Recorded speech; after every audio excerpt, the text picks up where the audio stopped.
इस वीडियो में हम लोग वेक्टरों का घटाना सीखते हैं। तो वेक्टरों के घटाने की हम लोग प्रथम विधि सीखते हैं।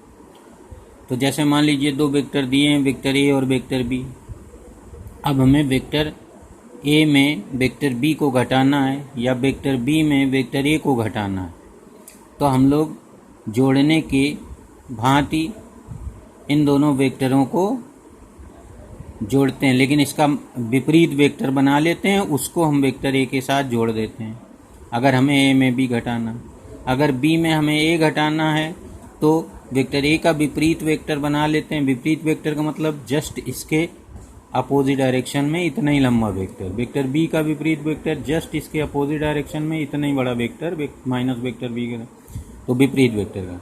अब वेक्टर बी में फिर माइनस वेक्टर ए जोड़ देंगे। तो एक तरह से यूँ कहा जाए कि जोड़ने के विपरीत क्रिया हुई घटाना। तो यहाँ पर अब देखिए, अब जैसे हमने वेक्टर ए बना लिया पहले, और इसमें से तो हम लोग पहले क्या करते थे, याद होगा, जब वेक्टरों को जोड़ते थे तो पहले एक वेक्टर खींचते थे, फिर उसके शीर्ष से दूसरा खींचते थे जिसको जोड़ना होता। तो अब हमें अभी सिखाया मैंने कि वेक्टर ए में अगर वेक्टर बी को घटाना है तो वेक्टर बी के माइनस वेक्टर बी यानी विपरीत वेक्टर को हम इसके साथ जोड़ेंगे। तो वेक्टर ए पहले बना लेंगे और फिर इसके शीर्ष से, वेक्टर ए के शीर्ष से ये जो वेक्टर बी है उसके जस्ट अपोजिट डायरेक्शन में एक वेक्टर खींच देंगे। इसे ये वेक्टर माइनस वेक्टर बी बन गया, इसका अपोजिट वेक्टर। अब जोड़ने में क्या करते थे, पहले वेक्टर के शीर्ष से दूसरे वेक्टर पहले वेक्टर की पूंछ को दूसरे वेक्टर के शीर्ष से मिला देते थे। तो ये एक हम तीर मिला देंगे। अब जब ये तीर मिला देंगे तो इसको क्या लिखेंगे, vector A plus minus vector B यानी vector A minus vector B आ जाएगा। तो ये जो तीर बनाया गया इसको कहते हैं दोनों वेक्टरों का अंतर परिणामी, vector A minus vector B. तो इस तरह से अंतर परिणामी निकाला जाता है। अब ये जो हम लोगों ने तीर बनाया है इसकी लंबाई नाप लेंगे तो परिमाण निकल आएगा, और चांदा से, प्रोटेक्टर से अगर ये कोण नाप लेंगे वेक्टर ए से दिशा निकल आएगी। अब हमें मान लो वेक्टर बी में वेक्टर ए को घटाना, तो पहले वेक्टर बी खींचेंगे जिधर को दिया गया है। तो वेक्टर बी इधर को दिया गया है तो इसको हम इस पॉइंट पर पेन रख के कॉपी कर देंगे यहाँ पर। फिर अब इसके साथ हम लोग जोड़ेंगे इसका विपरीत वेक्टर, यानी इधर को ये बना है तो उल्टा जोड़ेंगे, इतना ही बड़ा, तो यहाँ पर उल्टा वेक्टर जोड़ देंगे। अब हम लोग वेक्टर बी की पूंछ को माइनस वेक्टर ए के शीर्ष से मिला देंगे। तो ये जो बनेगा इसको कहेंगे vector B plus minus vector A यानी vector B minus vector A हो जाएगा।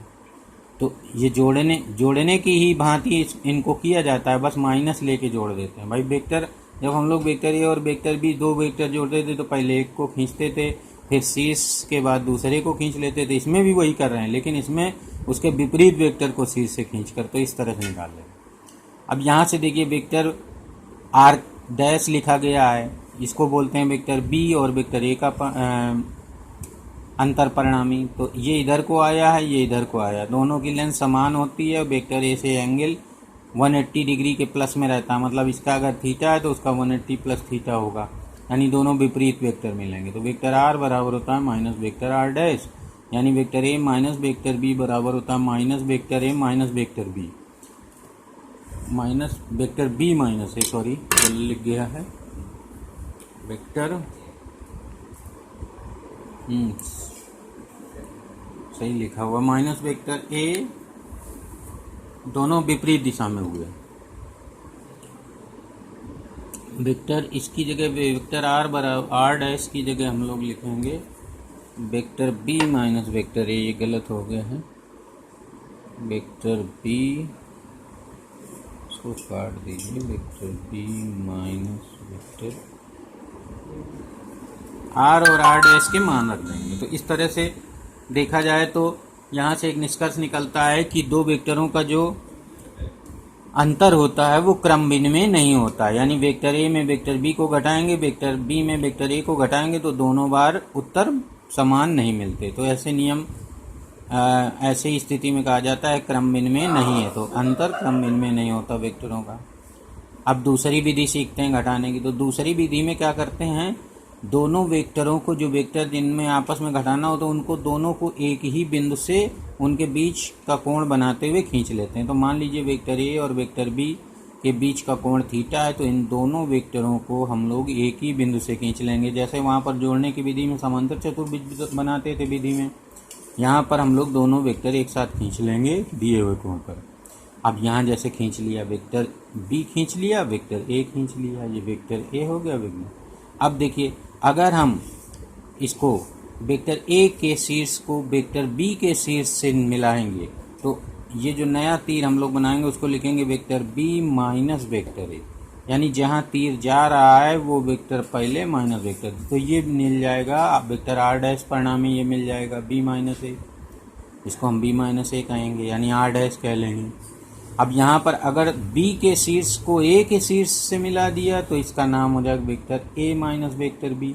तो इसमें वेक्टर ए में बी घटा है और इसमें वेक्टर बी में वेक्टर ए घटा है, तो इस तरह से घटाने की विधि, तो ये सबसे सरल विधि होती है। दोनों वेक्टरों को एक ही जगह से खींच लेते हैं, एक ही बिंदु से, उनके बीच दिए गए कोण को बनाते हुए, और फिर ये देखते हैं किसको किस में घटाना है, उसी हिसाब से हम लोग नया सदिश बना लेते हैं।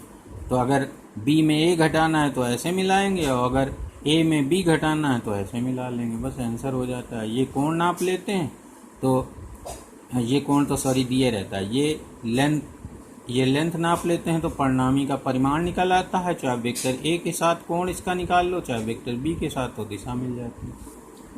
अब वेक्टरों को ही घटाने की विधि से हम लोग स्थित सदिश से विस्थापन सदिश, स्थित सदिशों से विस्थापन सदिश ज्ञात कर लेते हैं। तो यहाँ पर देखिए, मान लीजिए दो बिंदु P व Q हैं, यानी पहले किसी क्षण t1 पर कोई कण P पर था जिसके निर्देशांक 1, 2, -1 है, और किसी दूसरे क्षण t2 पर वह चलकर Q बिंदु पर आ जाता है जिसके निर्देशांक 3, 1, -2 है। तो अब हम लोग विस्थापन सदिश निकालेंगे। तो हम लोग पहले पढ़ चुके हैं कि P बिंदु का स्थित सदिश OP वेक्टर हो जाएगा, Q बिंदु का स्थित सदिश OQ वेक्टर हो जाएगा। अब OQ वेक्टर में अगर अंतिम स्थिति के स्थित सदिश में प्रारंभिक स्थिति के स्थित सदिश को घटा देंगे तो हमारा विस्थापन वेक्टर निकल आएगा। तो विस्थापन वेक्टर इस तरह से हो जाएगा। अब पहले हम लोग बिंदु P का स्थित सदिश लिखेंगे। तो बिंदु P का स्थित सदिश मैंने पीछे बताया था कि अगर निर्देशांक x, y, z हो तो x i cap plus y j cap plus k cap होता है, z k कैप हो जाता है। तो इसका बिंदु P का जो स्थित सदिश होगा, यानी वेक्टर r1 होगा, r1 कहिए चाहे वेक्टर OP कहिए, वो लिखा जाएगा 1 इंटू आई कैप, तो 1 into i cap plus 2 into j cap, फिर -1 इंटू के कैप, यानी ये बन गया i cap plus 2j cap minus k cap. 1 नहीं यूज किया जाता, 1 आई कैप कभी नहीं लिखा जाता, केवल आई कैप लिखा जाता है। बाकी 2, 3 होगा तो लिखा जाएगा, लेकिन 1 में नहीं लिखा। अब इसी तरह से हम लोग बिंदु Q का स्थित सदिश अगर हम लिखना चाहें तो इन निर्देशांक के द्वारा लिखेंगे 3 आई कैप, तो 3 आई कैप हो जाएगा, प्लस 1 जे कैप प्लस 1 जे कैप हो जाएगा, माइनस ये लगा है तो -2 जे कैप हो जाएगा। तो यहाँ पर हम लोग 3 आई कैप प्लस जे कैप -2 के कैप हो गए। तो ये भी ये Q बिंदु का स्थित सदिश निकल आया। P बिंदु का स्थित सदिश, अब ये हम विस्थापन सदिश निकालेंगे। तो विस्थापन सदिश निकालने के लिए ऐसे घटा देंगे, तो विस्थापन सदिश निकल आएगा r2 - r1, तो r2 वेक्टर पहले लिख लेंगे, r1 बाद में लिख देंगे, घटा देंगे तो 2i - j cap minus k cap आ जाएगा। अब अगर हम, तो इस तरह से ये विस्थापन सदिश निकल आया।